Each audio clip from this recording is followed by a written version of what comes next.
Greetings, everyone. It is my distinct pleasure to warmly welcome you all to today's research seminar organized by the Tillotoma Foundation on the theme Central Asia and the cultural heritage of women across the Silk Road, women's dance traditions of Uzbekistan.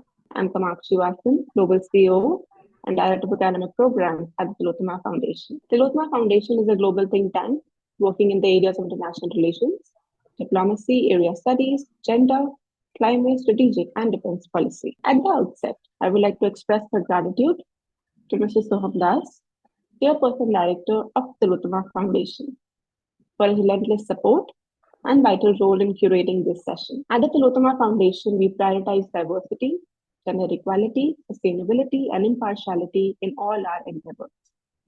We strive to create a platform where thinkers from various backgrounds can engage in meaningful discussion. The Eurasian region, particularly Central Asia, has been for the foundation. We have a dedicated Central Asia Center and have actively cooperated with institutions, senior experts, and diplomats from the region. Over the years, we have organized several high-level Track 2 diplomatic conclaves and major international seminars on Central Asia. It is with great pleasure that I welcome our esteemed guest for today, Dr. Laurel Victoria Gray. She joins us from Washington, D.C.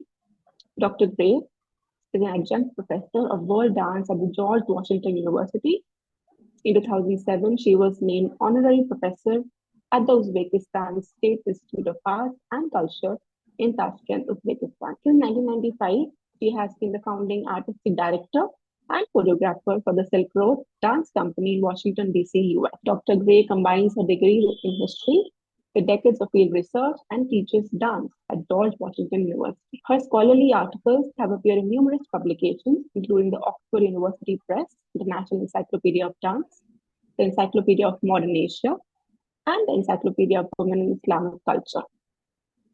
She has won the 2013 Choreography Commission Award from Dance Metro DC. She was also a finalist for the 2014 Washington Area Theatre Community Honors for Outstanding Costume Design in a Play. Her recent book, Women's Dance Traditions of Uzbekistan, Legacy of the Silk Road, released in March 2024, explores the rich history and cultural significance of women's dance traditions in Uzbekistan, particularly their connection to the Silk Road. It traces their development from ancient civilizations through seclusion under Islamic rule, to patronage under Soviet power, and finally to a place of pride in Uzbek nation. Thank you, Dr. Gray, for being here with us at the Tillotoma Foundation. It's wonderful to see you. Thank you so much for this invitation, and I'm so happy to share my research because I think it's exciting. It speaks to human creativity, and it's especially important to women, but also to men, as you'll find out. So our esteemed speaker for today will provide deeper insights into the intricate history and significance of Uzbek women's dance tradition, shedding light on their cultural evolution and the challenges these art forms have faced over time. The transformative power of dance as a form of self-expression and cultural preservation. Thank you once again, Dr. Laurel Victoria Gray, for joining us at this research seminar today. Without further ado, I invite Dr. Gray to start with a presentation. Over to you, Dr. Gray. Thank you. I jumped in there too soon. Yeah. The Uzbeks have a saying that it's better to see something once than to hear about 100 times. So I prepared some images that I will hope help you understand this dance form. And I want to acknowledge my teacher, my ustaz, Kizar Handus Mohamedova. She was the person who opened the door to me and trained me. And that old system of ustaz shagird is very traditional in the East, as you all know. I was fortunate to happen to meet her and have this occasion to study with her. So she's with me all the time, and she's on the cover of the book. So the wonderful spinning dancer on the cover of my book is Kizarhon. So even when I travel and do lectures, she's still traveling with me. Just to remind everybody where on earth we are, the Silk Roads, you're probably much more familiar than the average American student, but there was, as I was saying before, there's a lot of emphasis on the Silk Road being east-west, but the influence of India and interaction with India is very strong, and it does occur in the dance, and I'll be showing some evidence of that as we go on. So I'd like to go back to the very beginning that I could find, to the ancient origins in what was Russian Turkestan, but even before that. So there's very, very ancient origins. Then there's the dancing boys, who were the only ones who were allowed to perform in public. Then the paranja, which was the garment that the women had to wear. The ichkari, which is the women's quarters. And then I mentioned the Ustad Shagir teaching system, which influenced the development of the dance. So here are some examples of ancient goddess images, and it's quite interesting that the parts of the world that had very strong goddess cults or worships of goddess are also often the same parts of the world where women are so badly treated nowadays. So I haven't quite figured that one out, but in the past they were highly revered, especially linked with fertility and life-giving powers. And then you can see here with these images that there were women and men did dance together. This is a scene from the Hall of Dancing Masks in the Toprakala site, and they found all these things. Unfortunately, that was excavated in 1938. They didn't tend to it properly. So once it was excavated and open to the elements, some of these things just melted and disappeared because it was soon followed by World War I and attention was turned elsewhere. And then if you can see these images here, doesn't it look very much like, you know, the Tribanka, the position, the three bend in Indian dance, like either Odissi or Bharatanatyam. And these images were found in Penjakin, which also had other Zoroastrian images, and other all kinds of images were found there in that city that shows diversity and tolerance. So then we move on to the dancing boys. So who was dancing during the time of Russian Turkestan when the Russian Empire moved into this area? Women didn't go in public. They weren't allowed to show their face in public. You'll see what kind of garment they had to wear in a moment. But all of the professional dancing was done by boys called bacha. And we know that this still exists today in Afghanistan. Some of these boys were really young. And in Soviet writings, they don't talk about them. They say very kind of oblique things because when they're building a new Soviet state, they wanted to get rid of everything that was old and that they considered backwards and, you know, immoral. So the dancing boys, because they were often abused and used by the older men, they just wanted to erase them. And I want to bring them back because they were the professional dancers at the time. The stories that were written about them and descriptions of their dance are really exciting. And I think that they're, as artists, they deserve credit. Anything that happened to them at the hands of adults is not the fault of the child. I mean, look at that, so cute. And all around, there's not a woman in that crowd. So all these performances would be done for all male settings, and these children became stars. Really, I heard a testimony of someone who had seen one when he was very young, and they would come into town riding camels, and it was a big, exciting thing, and they just were adored, just like we adore our K-pop fans today, or our stars. This is a very interesting photo because it shows the girls in the women's quarters, and these have been identified as some as prostitutes because otherwise women wouldn't allow their pictures to be taken. But there's a boy, you can see there's a boy here. And so I always want to emphasize that although boys were performing in public, they had to learn the dance for someone. Sometimes not all the time, but sometimes they imitated women and dressed like women. So they had to learn the movements from someone. And of course, little boys were kept in the women's quarter up to a certain age. So they would see their mother, their auntie, their grandma. They would see women dance. So they knew how women danced. The American writer and poet Langston Hughes went to Uzbekistan in 1933. And he met Tamara Hanum, who you will meet soon in this presentation. The older men described to him the special festivals they would have with the dancing boys, where they would even compete, and some of them would be sold like slaves, or men would become their sponsor, and they would have a group of dancing boys. But you can see some of them are very, very young. And all these people also pay attention, if you can. Where are the musicians? There's musicians, I think, back through here, because all the, oh, there they are. You see the drums here? There's drummers playing the doira, the frame drum. So that was always very important in Uzbek dance. Again, always look for the drummers and musicians.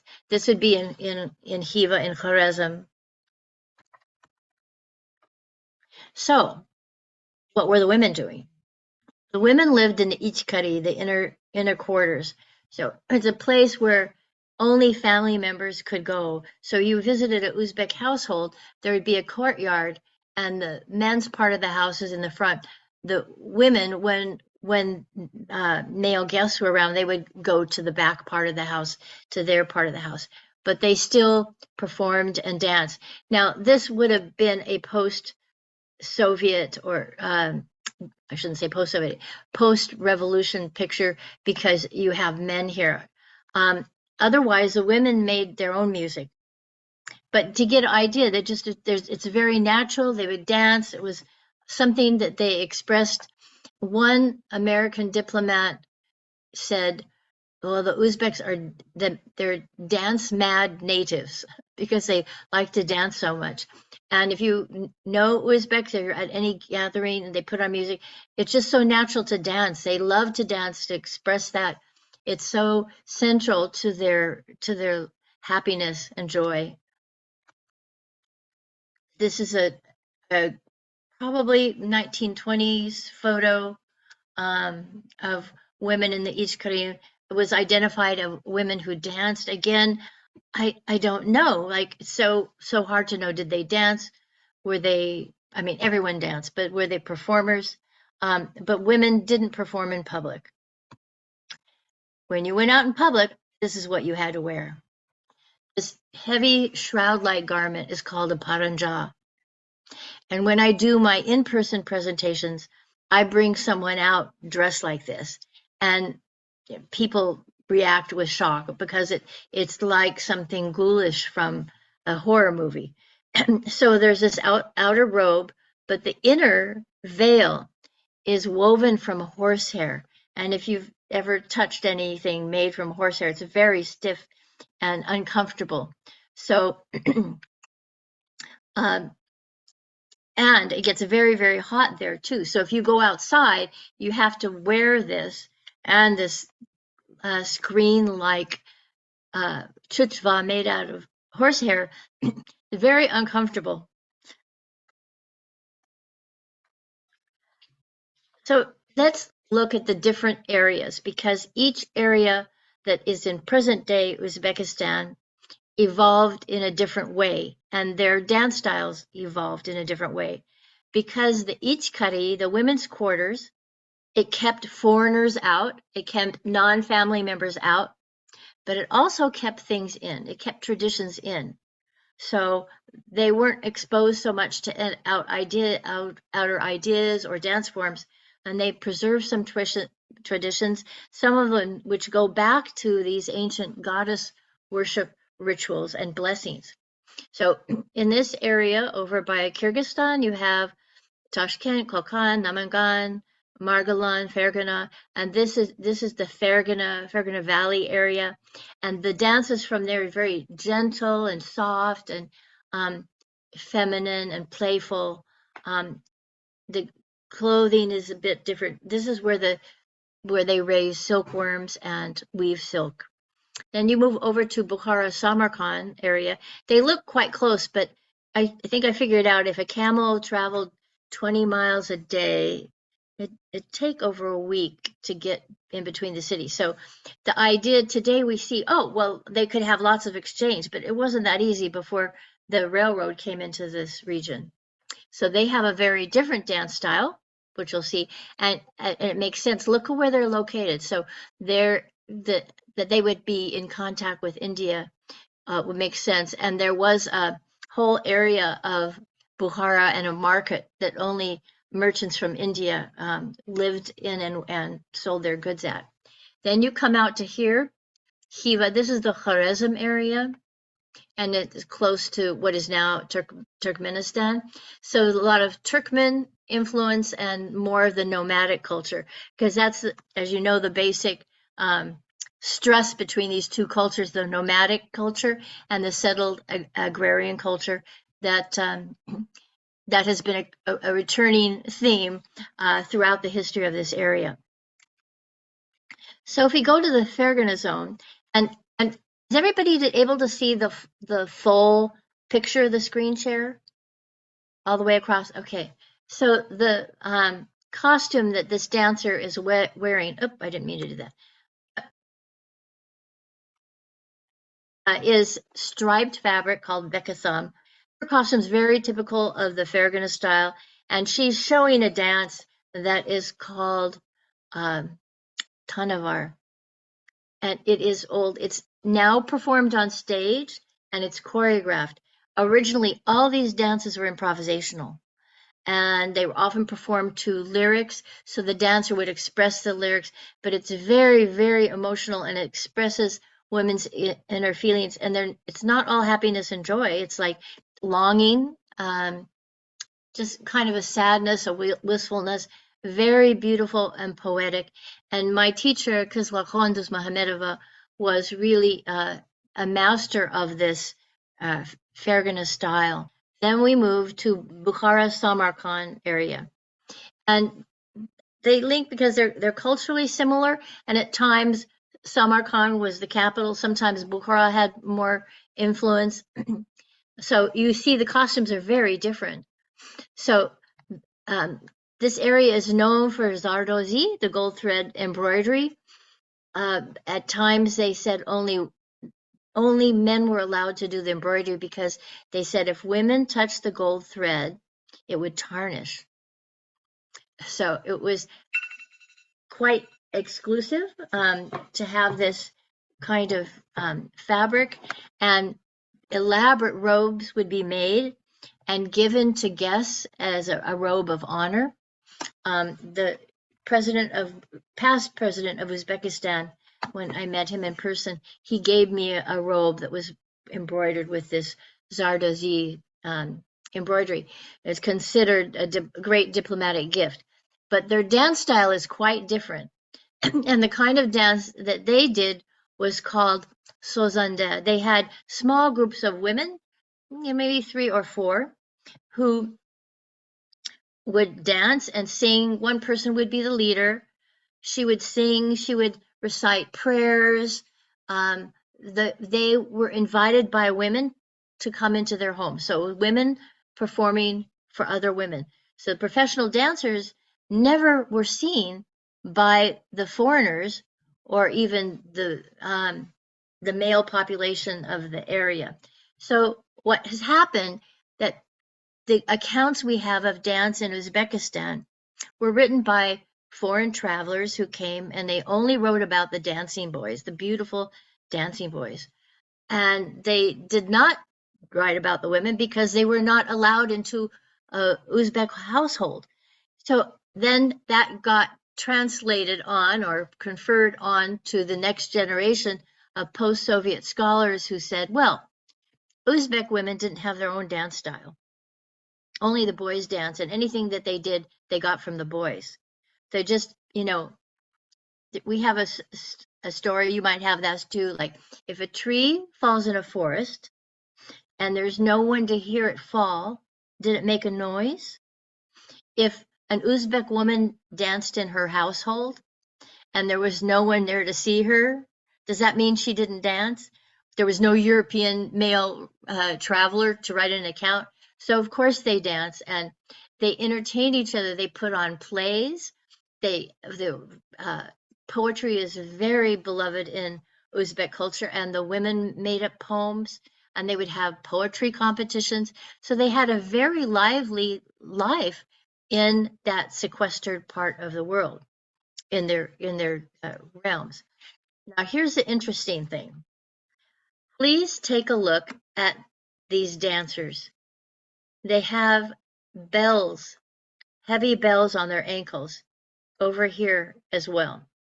And when I first saw my teacher perform Bukharan dance, she also wore bells on her ankles as well as on her wrists.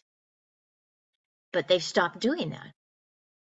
And I went, why is that? I found so much evidence of images of women with bells on their ankles. And of course, I'm thinking India.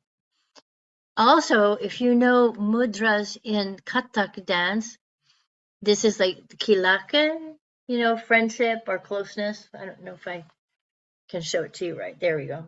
I thought, well, I wonder, maybe there's some other mudras that have found their way into Uzbek dance.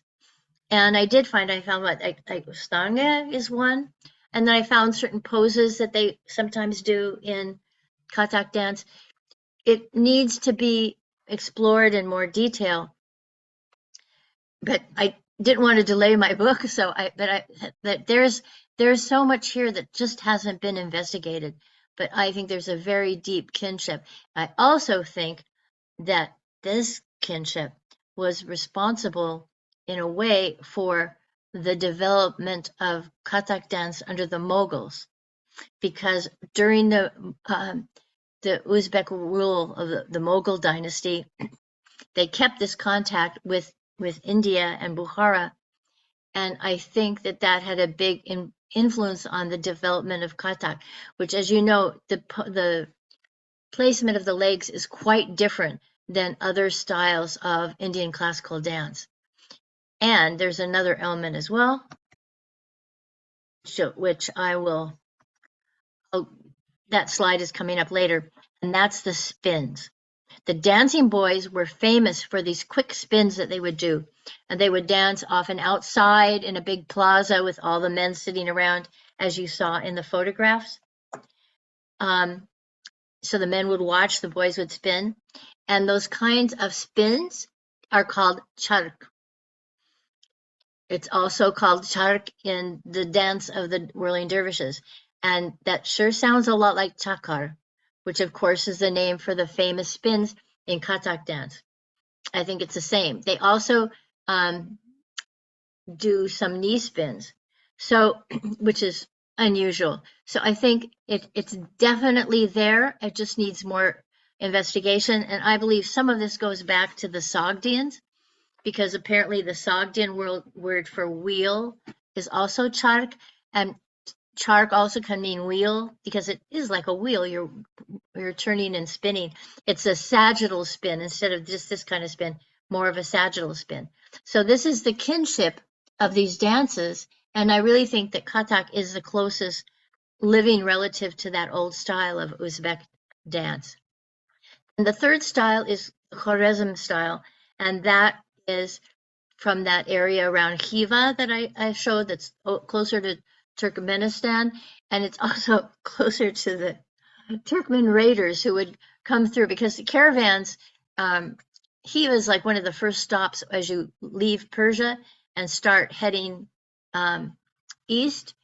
And so the Turkmen raiders would just wait for a caravan, come in and just take everything. And they would kidnap people, and especially women and girls were very valuable to be kidnapped and sold. There were slave markets in Khiva and Bukhara. So what does that mean? it means that the people who are kidnapped bring with them their embodied dance cultures, their embodied music. So you can be taken away from your family, your home, your language, everything, and they often, at least with the men, they would just sell them naked. You have nothing, but your dance and your music you carry inside of you. So I think when they were introduced to these other households, of course they would move and dance in a way that would be normal for them and what they had grown up with. So this influence would come in. Unfortunately, we don't have the names of these women. We might have a slave document. We do know that during the Tang Dynasty with China, the Sogdians went all the way out to Chang'an, which was the capital of the Tang Dynasty at the time, and they brought women to perform in the wine houses because the Chinese love the grape wine, the red wine. So that was and the Chinese poets were so impressed by these dancers, they wrote about them. Again, the spin, this famous spin that you can trace all the way across, and it still exists in some dance forms today, and it's still done in Uzbek dance today. So that is a connection. Khwarezm dance is different from all the other styles. There's a lot of animal imagery where they're pretending to be like little prairie dogs, being animals. They have one dance where they pretend to be sort of crumpled and limping. They have a dance that's done only on a tray, and we do that in our presentations when I lecture. We include that so people can see what that would look like if you have to dance completely in place. And the challenge is that you were not supposed to ever repeat a movement. So it had to, again, it's all improvisational, but you had to keep thinking, what move am I going to do? So if they had in the lyrics of the song something about sort your hair, one time you could do it like this, another time you could pretend you're braiding, sometime you could do it like this. So you had to really be very clever and to perform this all standing on a tray. They had, instead of the groups of the Sozanda, they had khalfas, and that's usually just, again, small group, 2 or 3 women.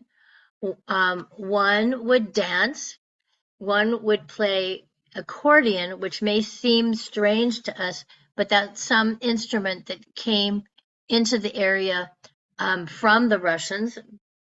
And you find it also in Azerbaijani music too.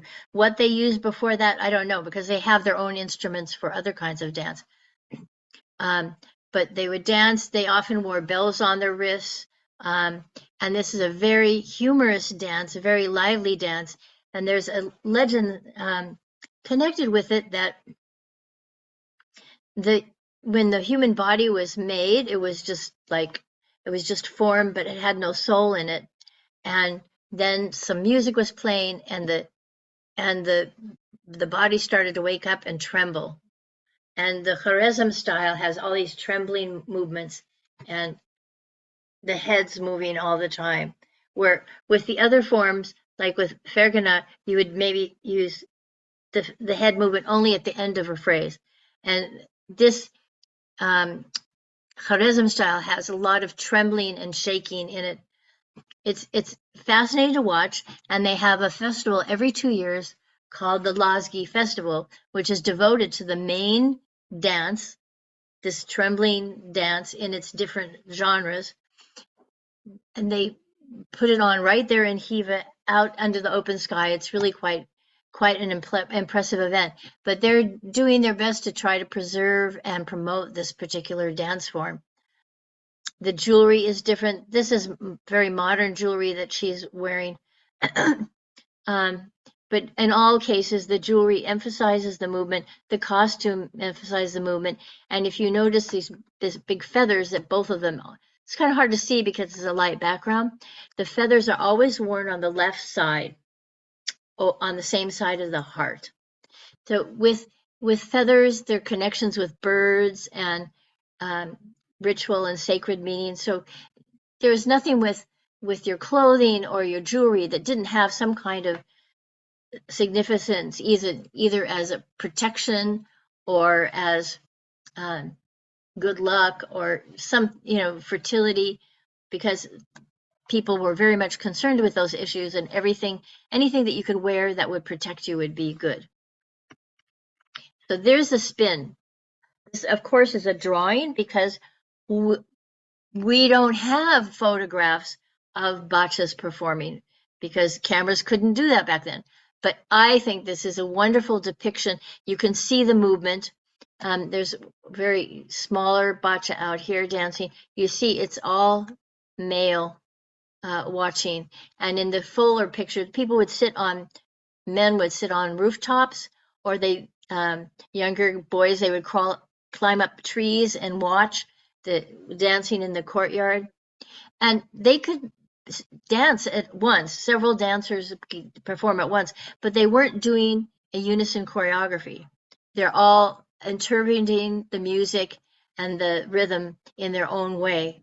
But I think that this is the part of this turn that's very similar to chakar turn or chark with the foot. And this is the same kind of foot position you see in image of Sogdian dancers in China during the Tang Dynasty.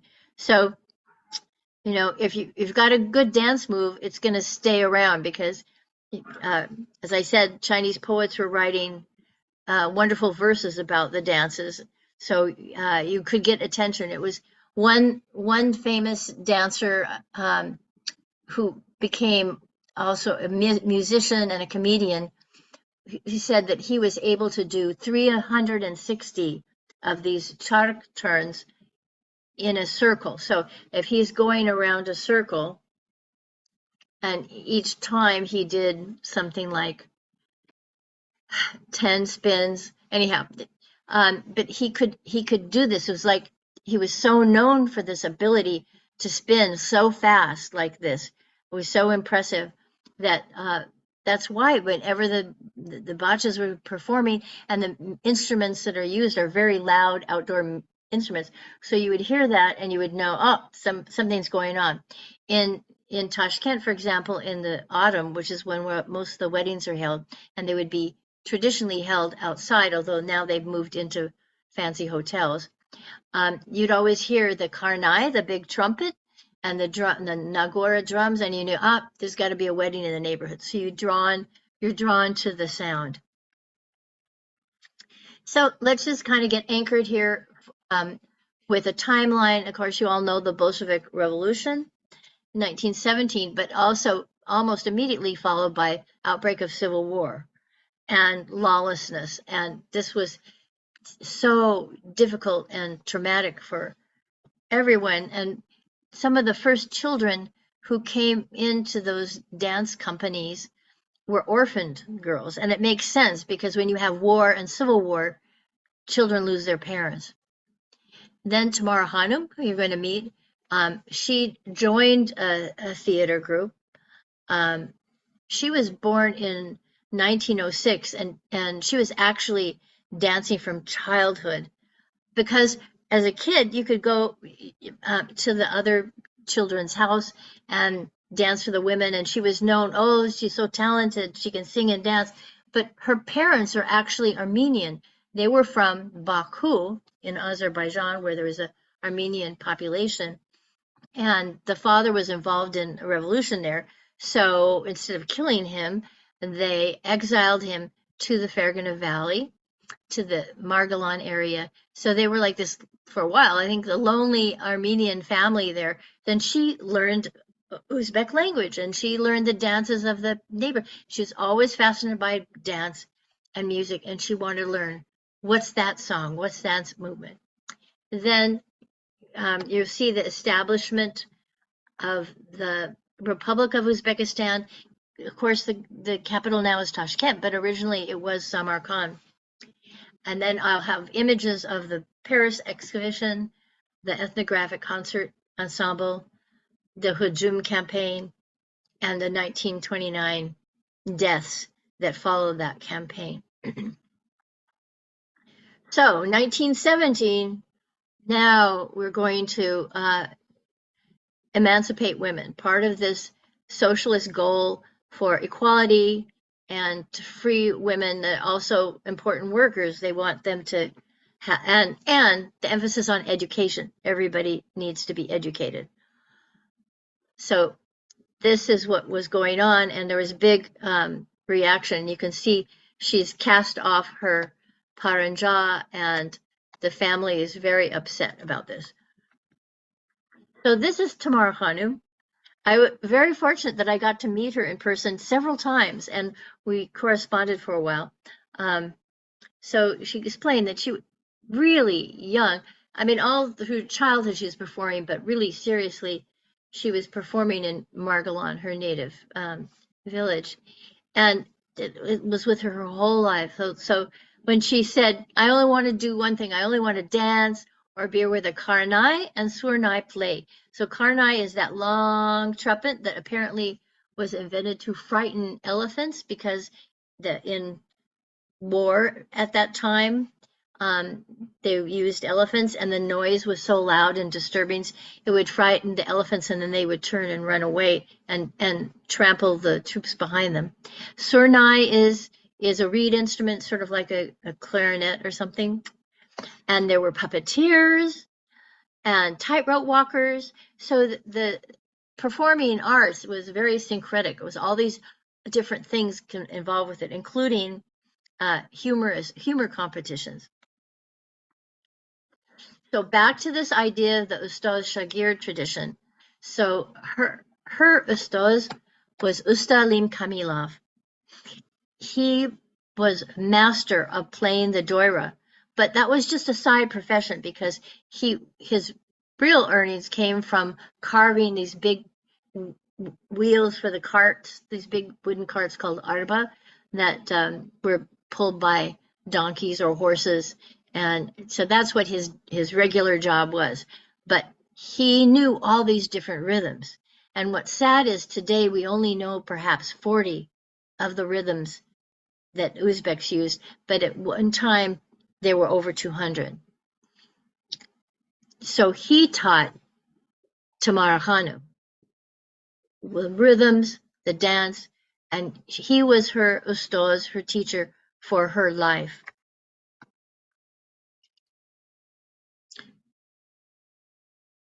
So in 1924, even a little bit before, the Bolsheviks decided that they really needed to cultivate theater and the performing arts in Uzbekistan because it was already there, but they could learn more.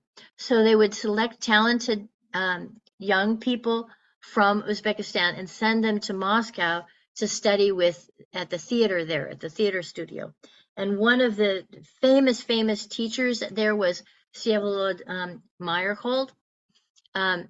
He had worked with the people who later created the ballet russe with Stanislavski, all these people. We have to remember that the silver age of the Russian performing arts is really actually the turn of the 1900s.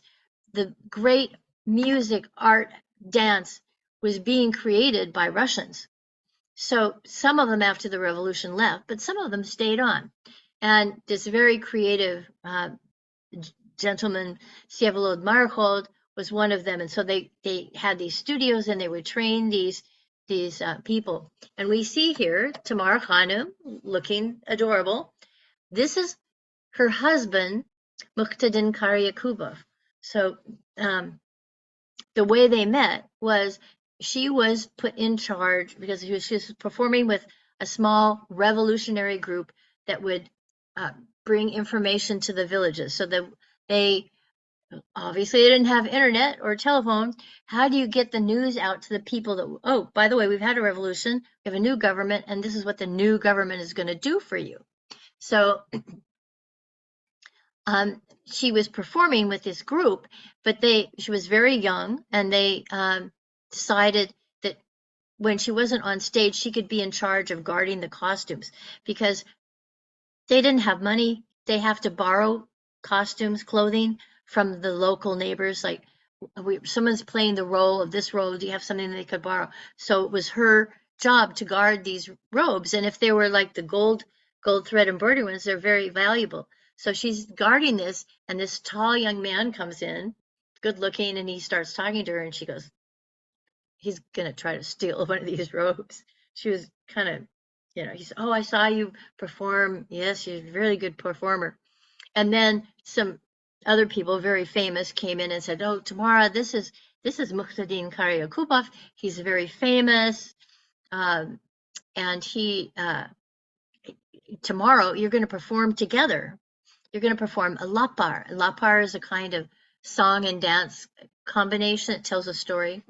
And just to clarify, Kari, as you see his last name, Karyakubov, Kari means a reciter of the Quran, someone who's memorized and could recite the Quran. And Khanum, I'm sure you have it too, Khanum is lady. So you often find these incorporated into their names. So her real last name was Petrosian, which is Armenian. But when they were in Moscow and they were, the school there was making a poster for a concert, they said, well, I don't know what her last name is, but all the men from Uzbekistan, they always call her Khanum. So let's call her Tamara Khanum. And that's how she became Tamara Khanum. So that was 1924. Now, Paris, 1925, if you know your art history, was the Exposition of Decorative Arts. And that was really where the beginning of Art Nouveau, Jugendstil art, I mean, it was amazing. Everybody who was anybody in the art world was there. And the brand new Soviet Union wanted to make a big impression. So they built this very avant-garde pavilion there, and they had performers from the new Soviet Union, and they wanted to show all the different ethnicities they had. So they didn't send only Russian, but they sent people from other areas. And this couple that they sent, Tamara and her husband, were a big hit because they were so charming, and they had this great dynamic energy on stage, and people gave them, standing ovations.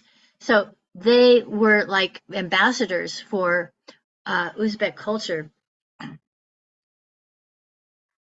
So that, and remember, 1925, she was only 19 years old. So imagine being from Fergana Valley, very, very simple, like a farm village. And then suddenly, first you get to go to Moscow, and then you get to go to Paris, and everybody's there, like Josephine Baker and Loie Fuller and all these. It must have been something to see, indeed. But on the last night, at the end of her performance, she collapsed, and it turned out that she had tuberculosis. Fortunately, there was a woman there in Paris who was a doctor who spoke Russian, whose husband had been in the Russian Revolution, and she was able to care for her. It took 6 months to recover, but Tamara was able to return then to Uzbekistan. And in 1926, her husband and she also assisted in forming the ethnographic ensemble. So here we go, the tall gentleman, that's Muhtadin Karyakubov. Here's Tamara. So she would have been 20 years old at that time. This man here is Yusuf John Kisik Chakharjanov. So Kisik means a clown, a comedian. When he was younger, he danced in the tea houses, and he was the one who supposedly could do 360 of those incredible charak spins. Here he's playing the nagora, which is one of the big outdoor drums. It was traditionally used in military music. And then in front is someone you already met. This is Usta Alim Kamilov, who was the ustas for Tamara Khanum and training her. You see the doira, which is always used, and the different instruments like dutar and some of the kasha, very, somewhere, oh yes, this is probably one of the wind instruments. And then way over to the side, if you can see it, there's a young man, and I think he's also a dancer as well, which was rare to see male dancers at that time, because there was that whole stigma associated with the bachas. There you see. So the early days of the ensemble, she's the only woman, you know, and it was only with great difficulty that they persuaded other girls to join. So she is, and you can see in some of the faces, there's a little bit of concern and worry about being photographed. Their costumes don't match. Remember, they had to use what they had, or they could borrow it. They couldn't afford to all have matching costumes. So this is, if you've ever had a dance group, you know what this is like. I don't know, what do you have that you can wear? All right, we'll figure it out. So this is early photograph, and this is a Karen dancer performing, and you can tell because of the headdresses. They're wearing those very wide dresses, they're wide sleeves, and then this Peshanaban headdress. It's very distinctive with the drummers. And again, for women to be performing and men playing music and men and women together, very shocking for the time.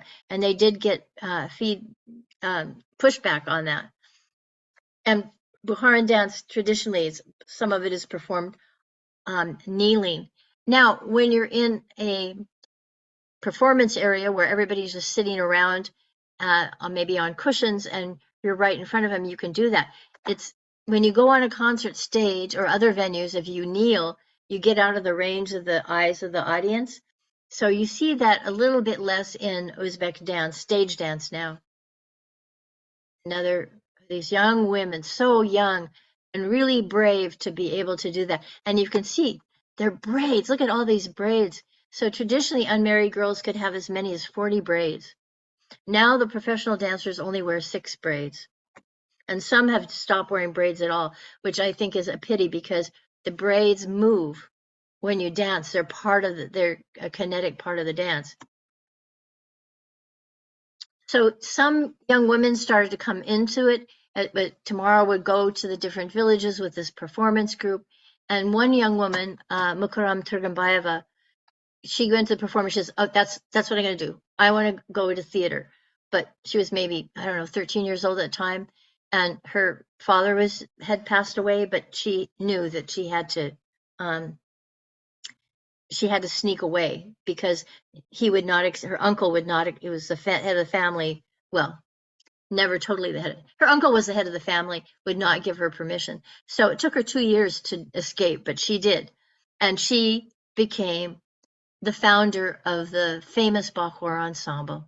So here she is working with Tamara Khanum. Dance became part of revolutionary activities. It was just normal to be there. And here's Tamara Khanum. There's the male dancer that I saw in the earlier pictures. And then 1929 is the Hujum, which is the assault. The government decided we need to really be serious about the unveiling of women. And when I first saw this photo years ago, I thought they were burning women, which has happened in history. But they're actually burning those paranja robes. There was a terrible backlash, and some women were murdered for unveiling. Often first gang raped and then murdered, cut into pieces, horrible things. I mean, 2,000, 2,500 women maybe died. It's very difficult to get a number, because if the family did an honor killing, they're not going to report that they killed a daughter or a sister or a wife. And under the watchful eye of Lenin, there's another instance of this. And then some women were so terrified after unveiling, they would go to these events, unveil, and then they go home, and then they ask their husband to buy them a new paranjat, because it was too dangerous to go about. So one of the early victims was Nurkhan Yoldasheva, and you see by the age, she was 16 years old. She had come to join the group. Usta Alim, the drummer, his wife had a sister, and Nurkhan was a sister.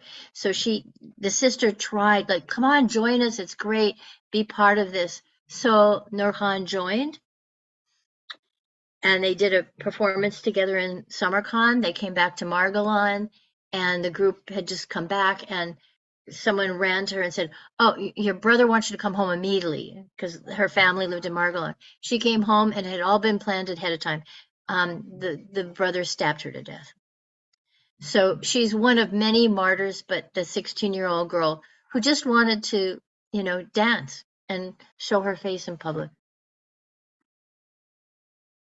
So we'll go quickly through the timeline here so you can see after the hujum, it still wasn't safe. Sometimes people would come into the audience with hiding guns or something underneath, or even sabers, and would attack the audience or shoot at the performers. And remember that the performances were often held outside because the climate allows for that.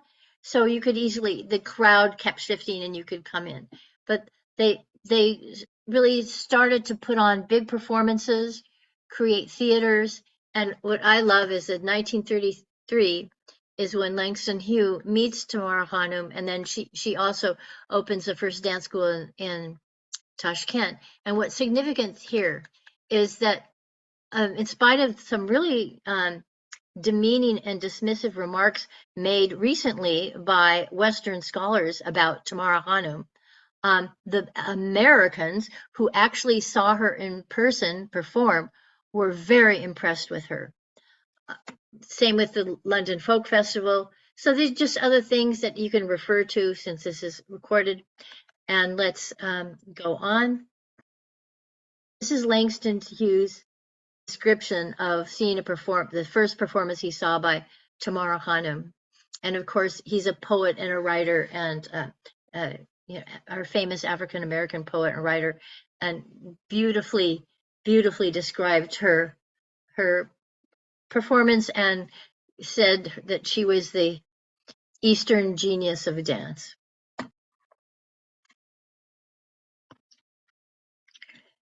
That was 1933. In 1935, London has an international folk festival, but it was European folk dance. But they invited the Soviet Union, and things were tense between the Soviet Union and the West. This is the Stalin period. So London was thrilled when the Soviet Union participated, and they sent Russian, Ukrainian, etc. But they also sent Tamara Khanum and these Uzbeks here, and they made a huge impact. The people standing behind are, I think, Norwegian and Swedish, some of the other participants. So Usta Alim, for that time, he's quite elderly, but his playing of the doira so impressed them that the Queen of England had a mold made of his hands, gave him a medal. Then 1939, they opened the Fergana Canal. Why is that important?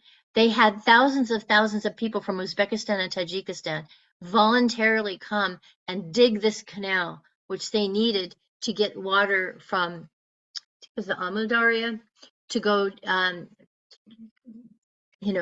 to provide water for their crops, because cotton is one of their main crops, and cotton is very water intensive. Unfortunately, this eventually led to the crisis of the Aral Sea. So everything is connected. Everything we do as human, it's all connected.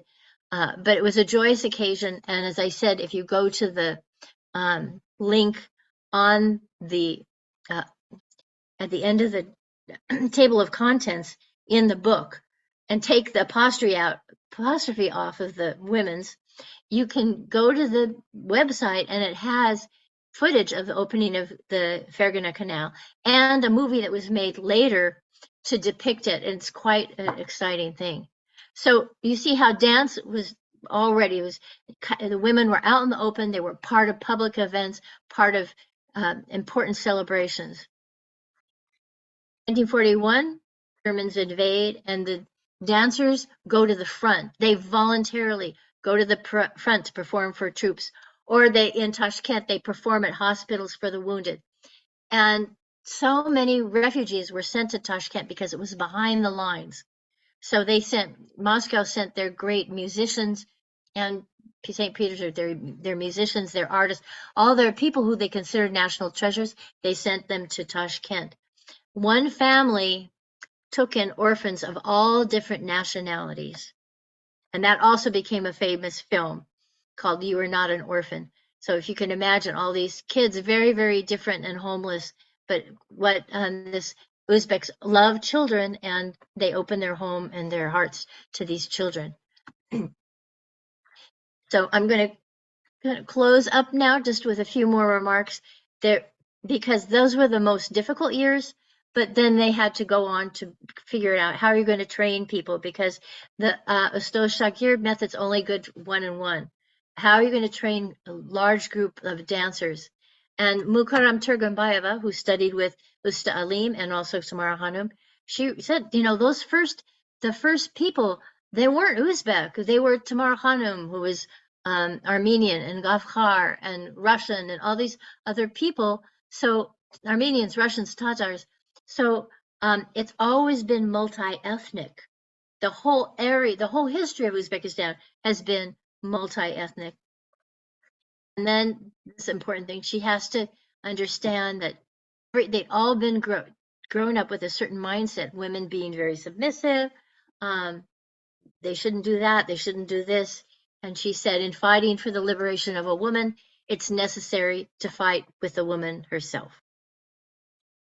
Big change came in 1957 with the World Festival of Youth in Moscow after Khrushchev's secret speech, and Stalin had passed away in 53, and then they started the thaw and opening up to the West, and they invited youth from all over the world. Crazy. They had performance. It was such an electric atmosphere. It must have just been amazing in many ways, because 9 months after this festival, many babies were born that they called festival children. So there was a lot of international relations that happened. So this really opened it up, and this is when the beginning of the Bahor ensemble happened, but by the woman Mukarram Turganbayeva. So here's a photograph that I took years ago of the Bahor ensemble. So now they all have matching costumes. They have set choreography. They're not improvising anymore. They have their own orchestra. They have music that's composed for them. And they went all over the planet performing and presenting Central Asian culture. But then in the 90s, it started to die off. And then it just sort of evaporated, which was a pity, which is one reason I started my dance company. I wanted to keep those dances alive. But happy ending. 2022, the new president of Uzbekistan revived the Bahor ensemble. They recreated the traditional costumes, the choreographies, and Bahor is now starting to travel the world again and share Uzbek dance all over the planet, which is exciting because it's unique, it's beautiful, and it's joyous. So as Uzbeks say, Kata rahmat sizga. Thank you very much for your attention, and I'd be happy to answer questions, and I think I can stop. Thank you so much, Dr. Gray. It was a very insightful presentation. Now let's take some questions. So as you mentioned that, there has been many hardships when it comes to the whole process. So how do you address and correct common misconceptions about Uzbek women's dance in Western scholarship?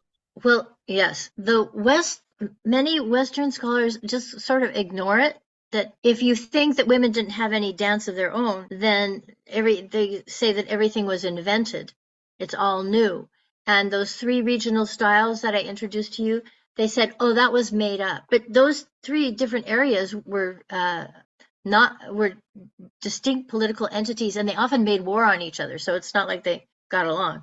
And now there's, it's eerie to think that just on the other side of the Amu Darya River, you have Afghanistan. And in the 70s, as we know, Afghan women, had more freedom. And then even more recently, they had professions, they had education.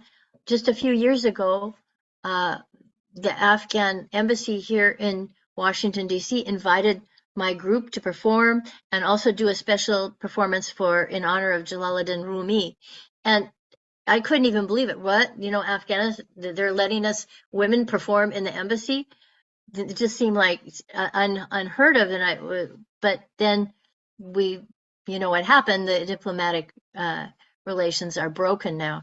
So in some ways also, the Uzbek women are now covering their hair, not just a scarf like the Iranian women are being required to wear. It's like completely wrapped. So I get a little bit concerned because for society to succeed, you need your mothers, your women, your mothers to be educated, to educate their children. And you also need everybody in your society who's talented to be working toward the future. How can you eliminate 50% of your potential by locking women up and not educating them? So it's exciting to see that Bakhor is coming back, but the way that the dance has just been dismissed. In fact, one person wrote, and it was that Tamara Khanum had no real impact on the Uzbeks because she was Armenian. So the person who wrote that and she never met Tamara Khanum and didn't seem to pay much attention to her. So she took her own bias that, oh, well, you couldn't like her because she is Armenian, so she's not important. And she's like, so love. She had an Uzbek husband, what do you want? Oh, and then actually too, because they divorced and then she married again. But so she would go to different areas of Uzbekistan, learn those dances, help set up theaters there. Then anywhere she went, the Koreans who were forcibly deported by Stalin from the Russian Far East and sent into Central Asia, she would go to the collective forms of these people who are known as Koryosaram and learn their dances and songs, pay attention to them. She was definitely inclusive. So she learned dances from all over the world and learned songs in the native language. It was quite impressive, and always welcomed people in her home. Her home was like a small embassy. Always something happening with music and dance and meeting people. Thank you so much, Dr. Gray. Next question. So when we talk about the Soviet times, so in what ways did the Soviet cultural policies both support and suppress the indigenous dance form? Both. They did support and suppress. They support by educating potential artists or artists, giving them more education, because every artist wants a bigger stage. They want to learn more. They're always seeking to refine their craft, and supporting state ensembles so that you have money for your costumes, so you can pay musicians, all that. There was financial support, presentation, arranging tours, because as an artist, you work for the state. You couldn't go get your own gig, you'd have to work for them. But suppressing, yes, they had this idea that what dance should look like. And from on high, the Soviets were saying, well, some nationalities don't have dance. Turkmen don't have dance. Karakalpaks don't have dance. Kazakh don't have dance. Well, of course, everybody has dance. But they were more ritual dances, because in many societies, I think the basic of all dance is ritual. It's community, it's ceremony, it's all that. And then it kind of develops into entertainment form. So they didn't have enough. So they would go and try to choreograph things. So that's what they did with the Karakalpak people up by the Aral Sea. They had Tamara Khanum's sister go there, and she was very smart the way she did it. She lived with the people, learned their language, watched them work, how they interacted with each other. And she then came up with dance movements that were based on their traditional life. So that was one case of an invented dance.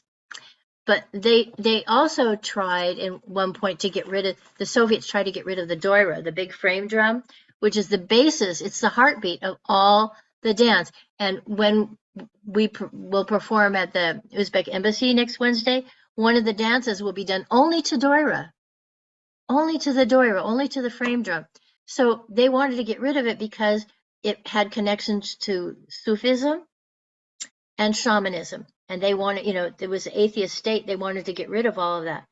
And the Uzbeks, they're so good. They got, yes, okay, sure. And then they didn't do it, So they were invited for a big performance in Moscow, and they staged this thing with all these drummers and it brought the house down. And then they said, okay, we'll let you keep it. But they had to go against that. They were trying to make everybody the same with their dance and get rid of all the distinctive elements.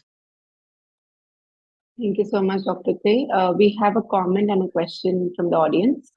Thank you, Professor, for the interesting presentation, which is quite new to me. How I relate to it is charm dance, prevalent in Himalayas, which spread in Indian Himalayas from Tibet. Women, nuns, yoginis to perform it to connect with the deity. The dance is a means of unification with the supreme non-dual consciousness. Interesting thing is how we can preserve the cultural heritage that was traveling across the borders to Silk Road. And a question also, what gender inclusive policies Ministry of Culture should adopt? So I also want to add something here. When we talk about, the Indian side of it, as you also mentioned that there were some similarities there. So in Bharatnatyam, Kathak, the poses and everything was kind of similar, and that ankle, the ghunguru we call it, the jades, which are worn during Bharatnatyam and Kathak during the dances. So it's kind of similar. It holds a lot of similarity. Plus, there's so many movements when you call the mudras, we call it, because during the mythological period also the mudras and all of that is quite prevalent. And I think in the Uzbek dance as well, we can see the similar connection. So please answer this question. Yeah. Okay, so yes, I have seen footage of the cham dance, and I connected also to like shamanism in shamanism in Central Asia, but also in Korea. A lot of the shamans are women, and also even the male shamans in Central Asia, if they were men, they would sometimes dress as women. This idea of duality, because if you're complete, you're both male and female, right? And so you could have that. And all these answers that our society's dealing with now, especially U.S. society, about, equality, inclusiveness, diversity, it's built into these older cultures that everybody had to get along. We all had to work together to survive. It's built in there. And I think one thing that would be helpful is maybe have more women in power. And I think that would certainly cut down on the wars, because I think women are interested in nurturing life instead of killing it. And preserving cultural heritage. There are organizations working on that, but again, I see a lot of predominance of men in these organizations. And the other thing is, there's something that we call sometimes airport art, where you take one kind of version of the dance and one kind of costume that the foreigners or the tourists like the best, and you put that on stage, and then that becomes like almost the only kind of dance. And I did some research into Bhangra, which is everybody loves and so powerful and exciting, and the way that it became sort of the symbol of India is quite fascinating, because it was so virile, because it was so exciting, and it really captured people's imagination. And the new Indian state wanted something to show the energy of this fresh new country. And Bhangra was in a lot of the movies too, the Bollywood movies.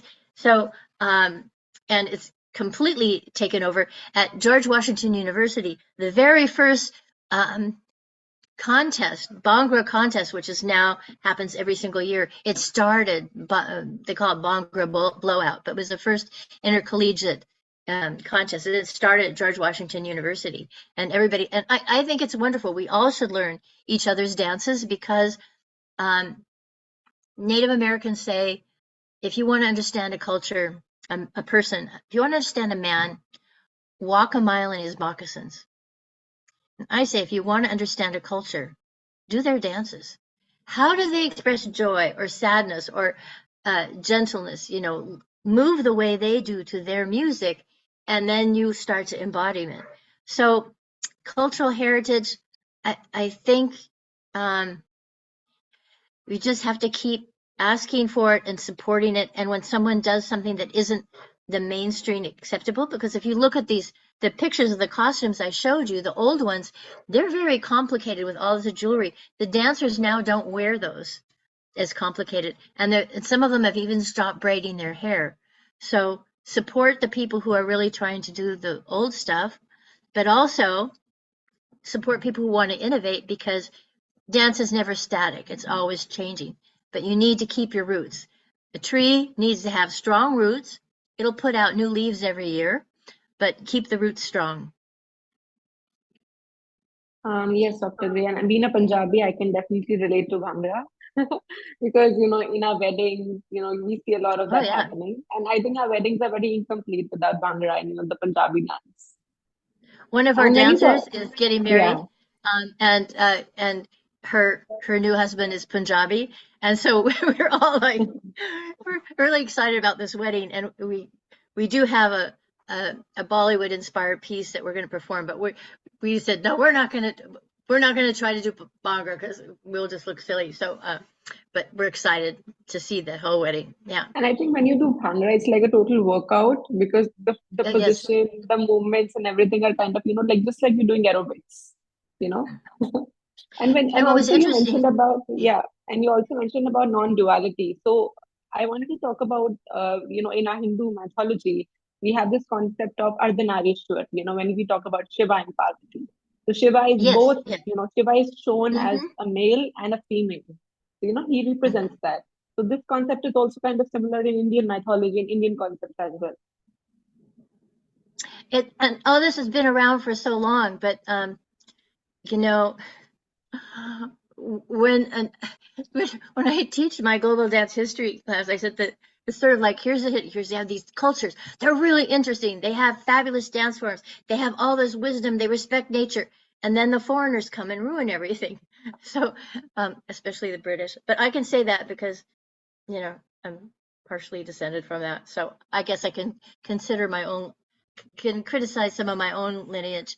Um, and we need to be aware of it instead of seeing it as something negative. It's really wise, and I think all of us have that. Don't you have sometimes, especially as women, you have to be really strong and come in and wear your power suit, and don't push me around. And then other times you want to be soft and nurturing, and the same with men, which I'm noticing so much on TikTok, or all these big hunky guys adopting little tiny kittens, and they'll call the kitten their son or daughter. They'll dress them up, they'll take them all around. So that stereotype of a feminine nurturing behavior can be in men too, and I think that's one reason why a group like BTS became so popular, because they could show the more feminine aspect with clothing and makeup and hair, yet they could do all these physically demanding dances with acrobatic elements in martial arts very strongly in that. Turns out that in the Shilla dynasty of Korea, there were the Hwarang, who were exactly these young flower knights, very young teenage men, trained in the martial arts, trained in all sorts of things, but they wore clothes and perfume, fancy clothes, perfume, makeup. So they would go to the waterfalls and the forest and do things that basically what a shaman does. So I think that idea of being in touch with nature, you have to be both masculine and feminine.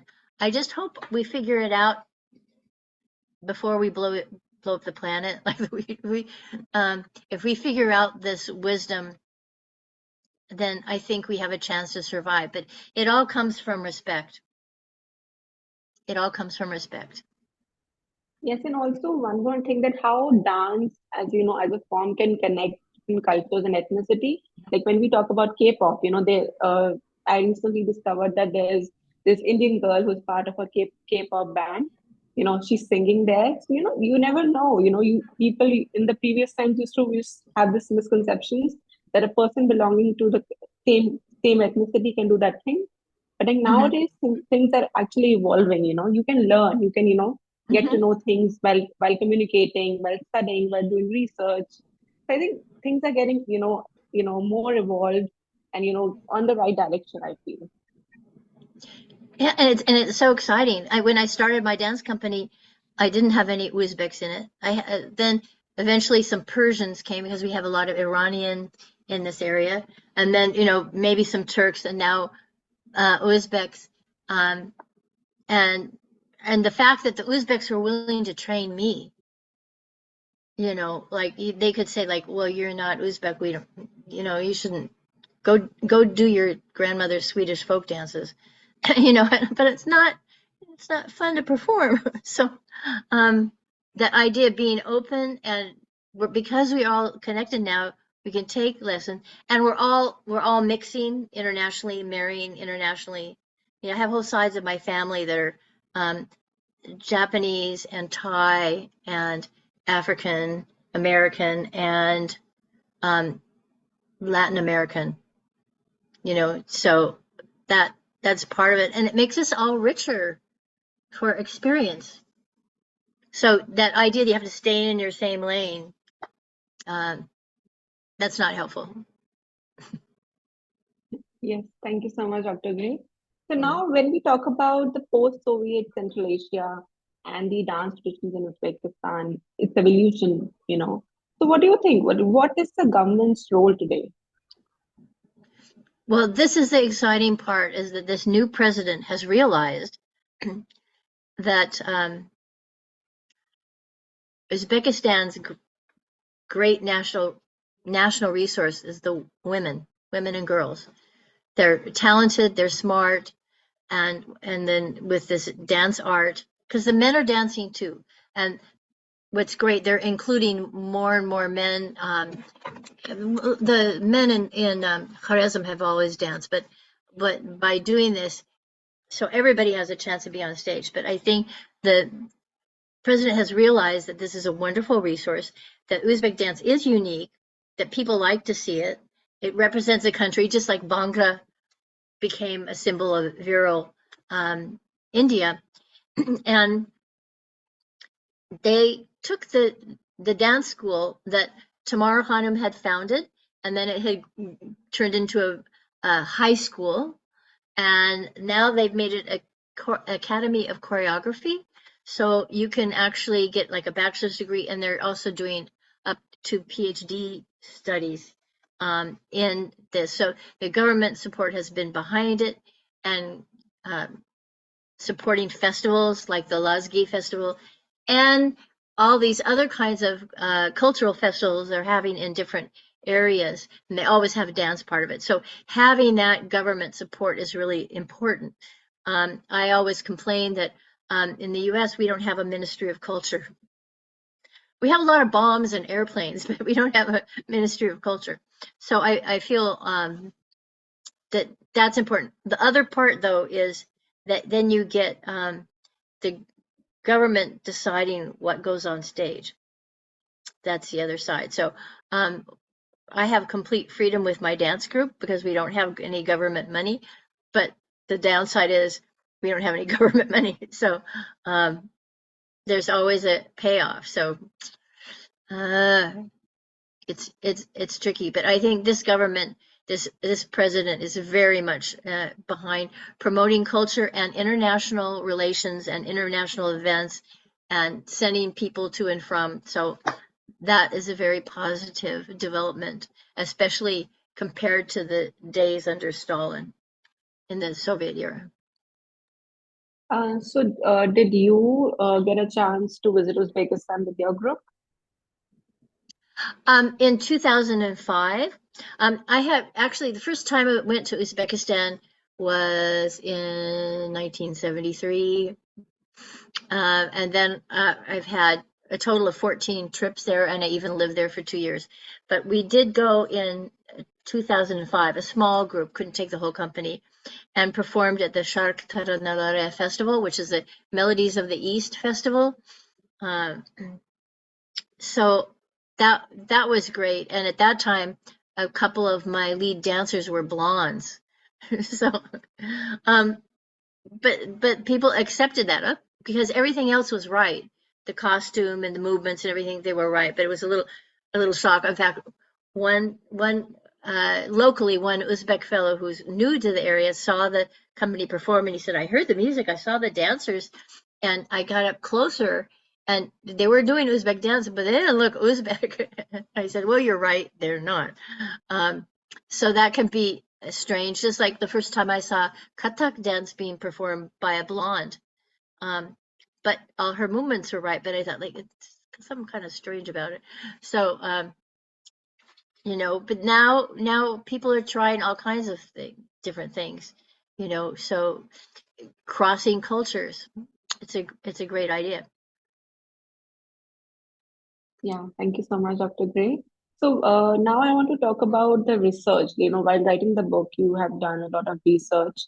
And with that in mind, like what methodologies did you employ to ensure a non-colonialist or non-Orientalist, or I would say non-sexist perspective in your research?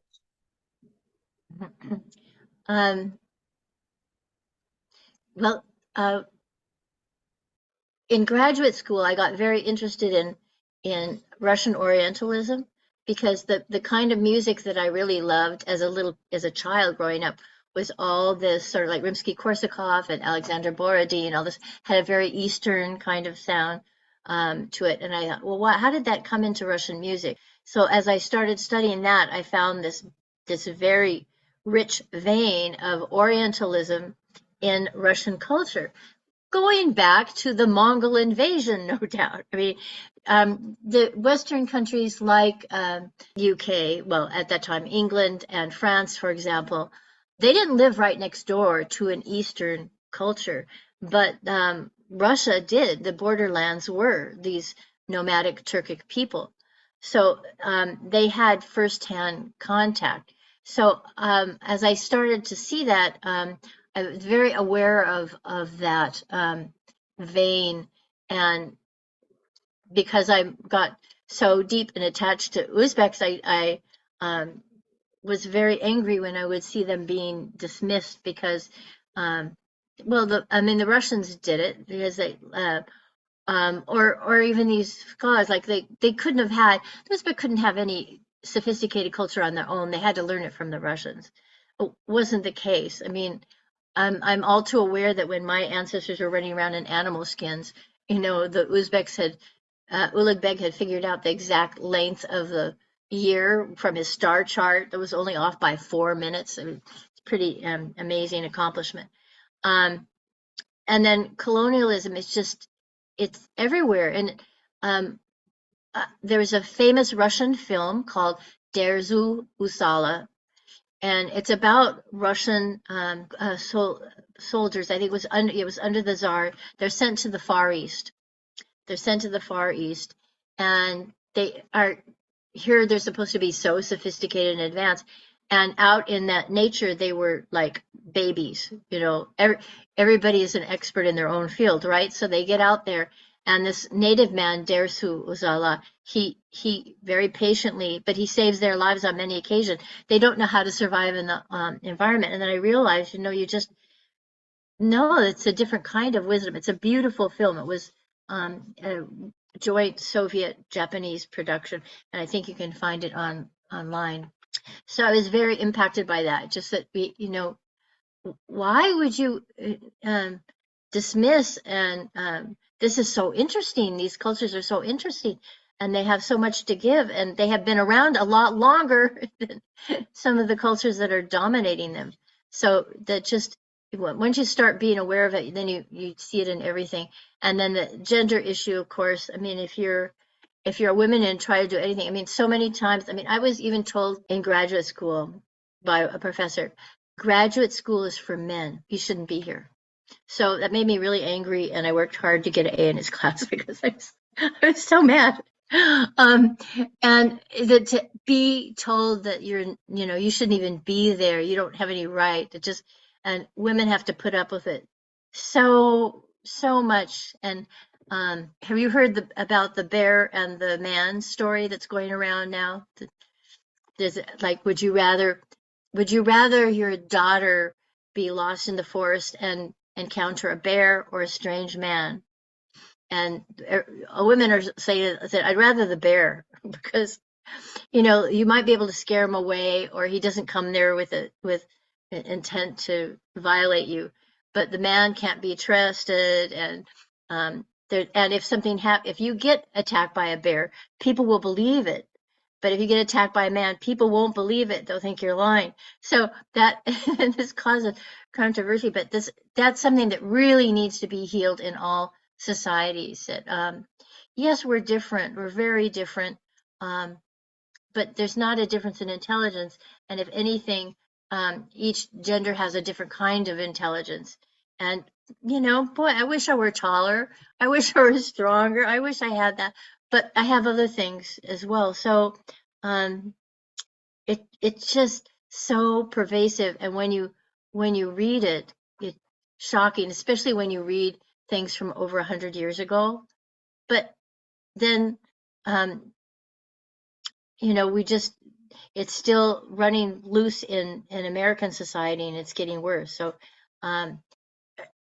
the beautiful thing about women's dance is it celebrates the female form, the female strength.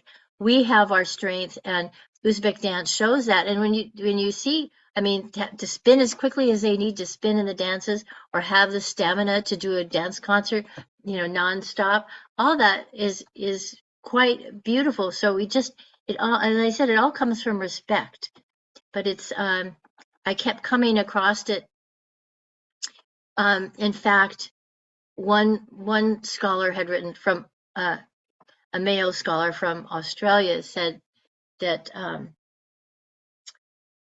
about the women. Oh, the Uzbeks are so proud of their dance, but really all the dance was made by male European choreographers. And part of the confusion is Moscow started sending choreographers to Uzbekistan, and of course during World War II, a lot of the artists were sent behind the lines to survive in Uzbekistan. So people say, well, see, now the Russians influence the local culture. But when you go to Uzbekistan, the physicality of it, the hospitality of the people, the architecture, the visual arts, so strong, it impacts you. It impacts you. So they don't look at it that actually the Russians were impacted by their time spent in Central Asia. It changed some of their musical compositions, some of their artistic thing. There were several Russian artists who painted in a very Eastern style after that. Influence goes two ways, but if you're only looking at the one side and you're blind to the other influence, you miss it completely. Yes, and I think being a woman, each one of us, we have our own struggles, whether it's in dance, whether it's in work life, whether it's in, college life. We're always given, this statement or this disclaimer that, you cannot do it, you cannot do it. And you have to prove it at every step. I think myself also, I've also faced so much. And, I think even the audience, there would be some women who would relate with us. But I think this whole discussion, I think it would actually empower them, make them realize that it may be difficult, but at least struggle will make you more stronger, and you'll do it if you have that commitment. And if you think of what those women went through, very young women, we're not talking about, mothers and grandmothers. We're talking about teenagers who said, no, I really want to do performance. I'm going to do it even though my life is threatened. And that is a kind of bravery. It's not just words. It's actually every time they went up on the stage, they took a risk.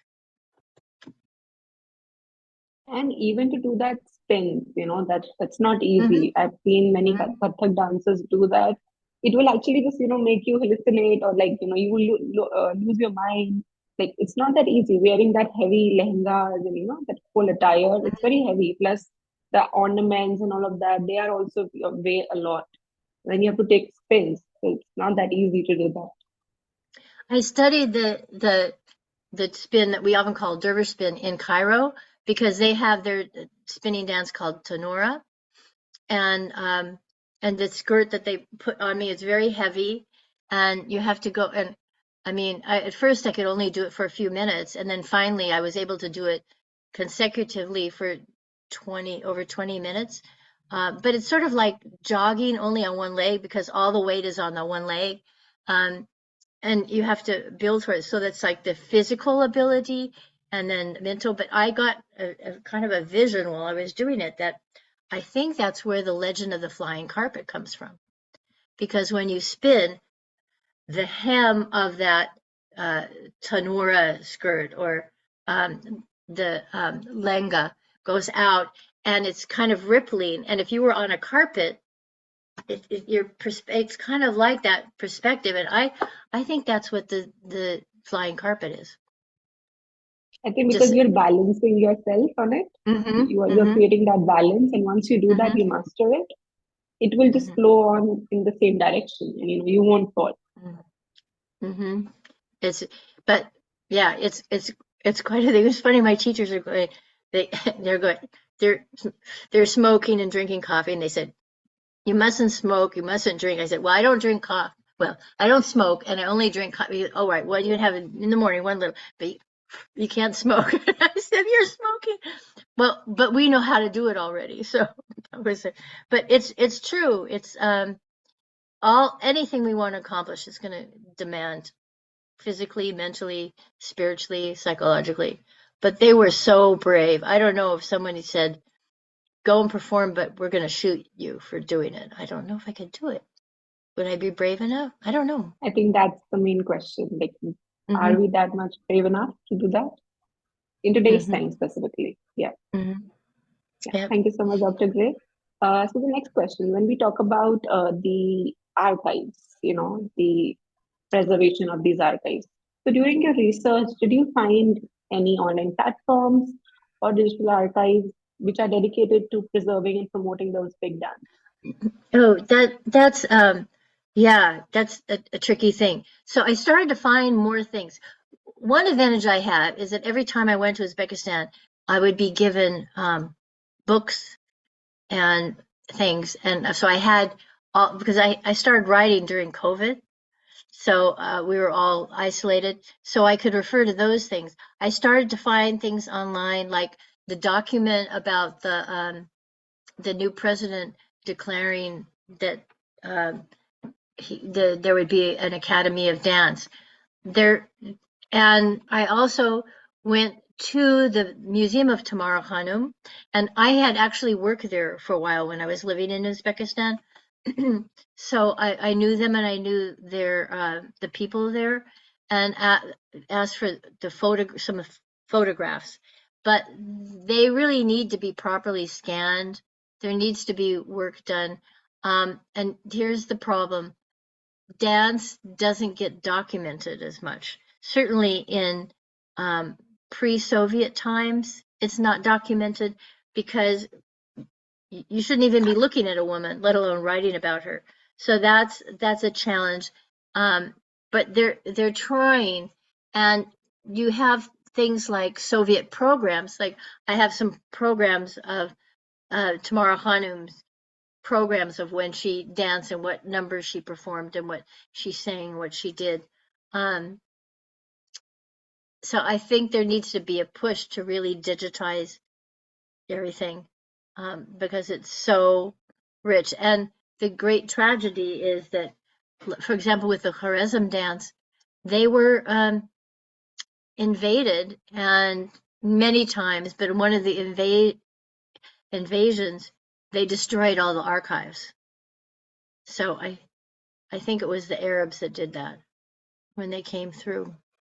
And so all that interesting heritage, like that illustration where they you see men and women pose together and dancing.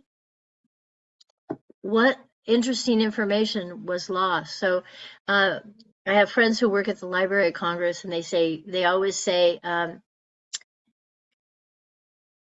locks. Lots of copies keeps it safe. So I don't like to depend only on digital copies. I like to have other kinds of copies and dispersed all over the place that somewhere, somehow, something can survive, because you never know, what's going to happen next. But yeah, I think there needs to be more effort to digitalize, at least in the cultural history. The other kind of history, they have, people can get into that, but that's some of it is like also pre-revolutionary archives of like the Emirate of Bukhara, that sort of thing. So that's a challenge. But one advantage for me was having studied with the Uzbeks and learning from them, and so you have the oral tradition and the movement tradition. You're taught how to move, or you hear the stories that go with the dances. Thank you so much, Dr. Gray. Next question. So when we talk about, the time of 1929, so can you also discuss Mukarram Turgunbayev's decision to leave her family to join the theater in Samarkand in 1929? Because I'm sure this is not that easy to do, especially when you live in a family who doesn't support it, right? Right. It was her grandmother. Her grandmother was her great support. It was a little bit before 1929 that but she was with the company when that murder of Nurhan happened. So it she said she lived when she planned it out with her grandmother, and they found a way, and she got a girlfriend to go with her. I guess they must have saved up money to get on the train, because that was the big important part, to be able to get on the train to go to Tashkent. In the 1888 or 1889, the train was brought into the area. So that that made the transportation possible. And of course, Soviet train fare was very inexpensive. So she just took this big risk. And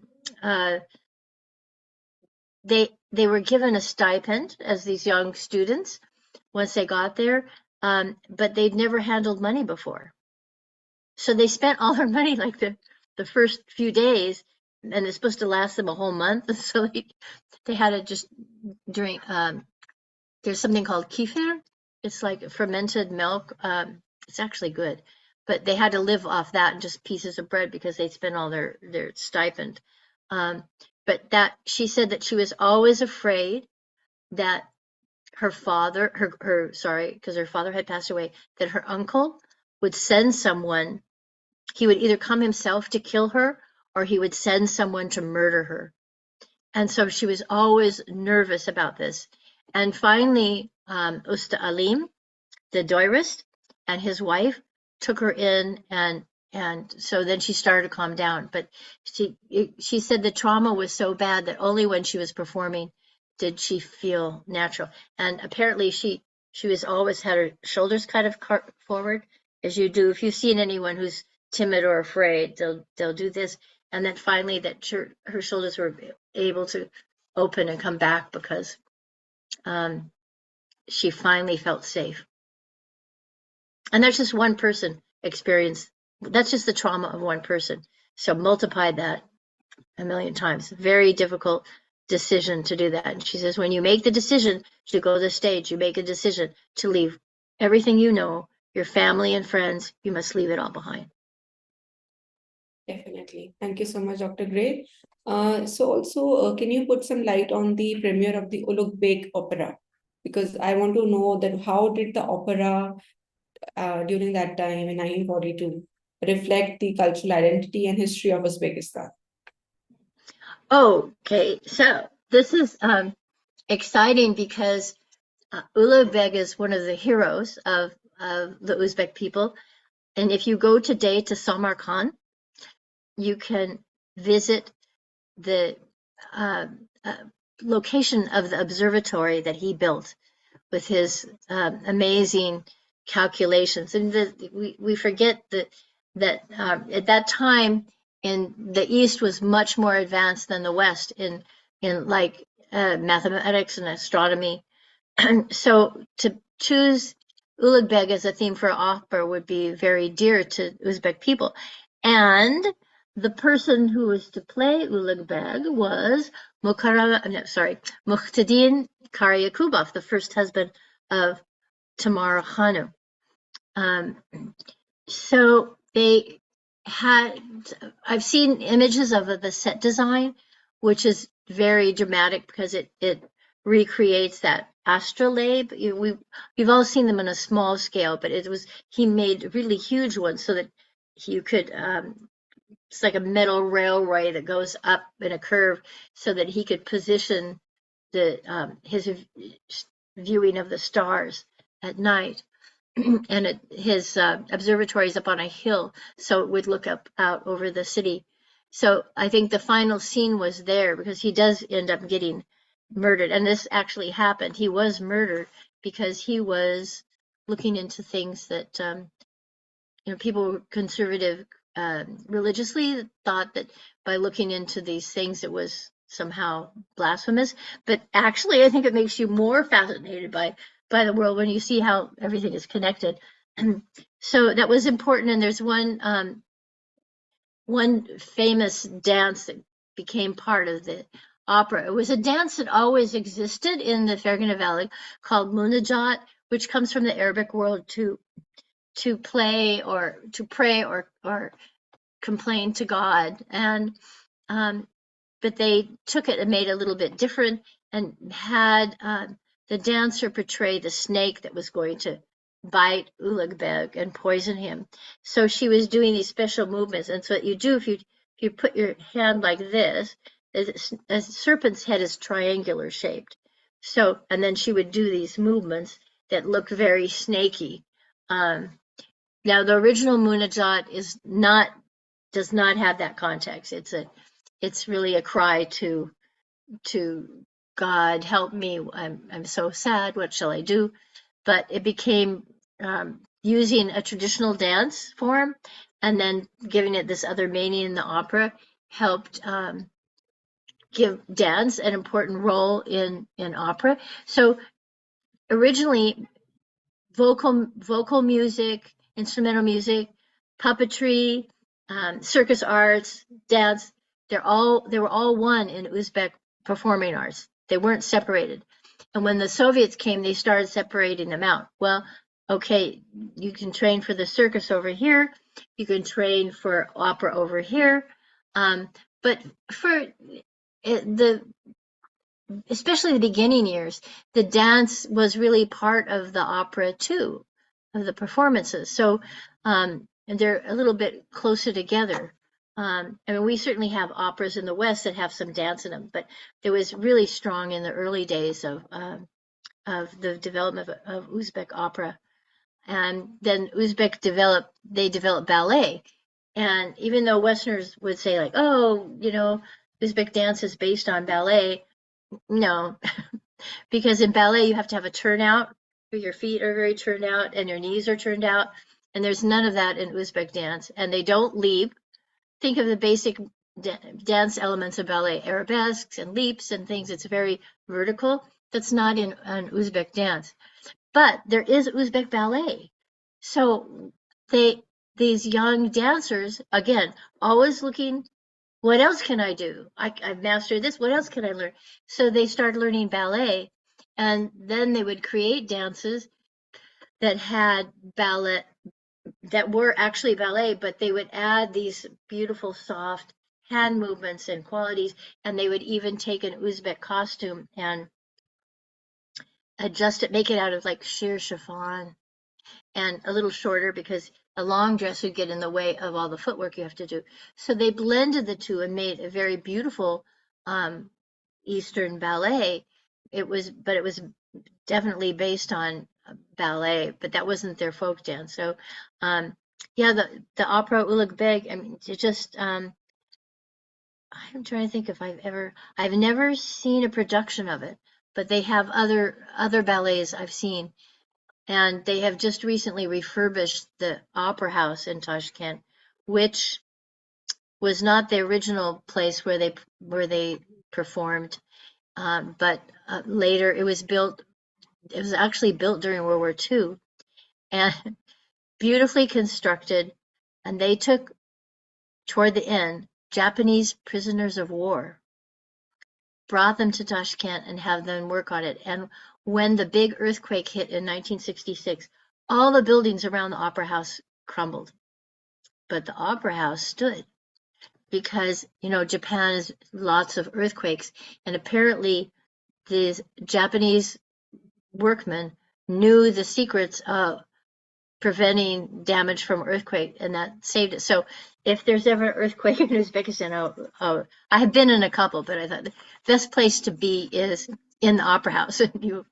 Thanks to those Japanese prisoners of war who, in spite of their horrible conditions, they wanted to make something beautiful and lasting and safe. Thank you so much, Dr. Gray. As we bring this insightful research seminar to a close, I would like to thank Dr. Laurel Victoria Gray for her thorough analysis and thought-provoking discussion on today's theme, Central Asia and the cultural heritage of women across the Silk Road, women's dance traditions of Uzbekistan. Uzbek women's dance traditions, especially those from the Fergana, Khiva, and Bukhara regions, represent a rich tapestry of cultural heritage along the Silk Road. These dance forms have evolved from ancient rituals, survived the seclusion of Islamic rule, endured both patronage and suppression during Soviet times, and now stand as celebrated symbols of Uzbek national identity. Historically, these dances were deeply intertwined with the daily lives and spiritual practices of the people. During the Soviet era, women dancers began to challenge the societal norms by performing publicly, an act that had previously led to severe punishment. This period also introduced new choreographic elements, blending traditional gestures with broader artistic frameworks, which were influenced by Soviet culture. And today, Uzbek women's dance continues to thrive, embodying the resilience and creativity of its practitioners. It stands as a testament to the enduring cultural connections of the Silk Road and the powerful role of dance in human expression and identity. Thank you once again, Dr. Gray. I look forward to seeing you again very soon. Thank you so much. Take care. Thank you for inviting me.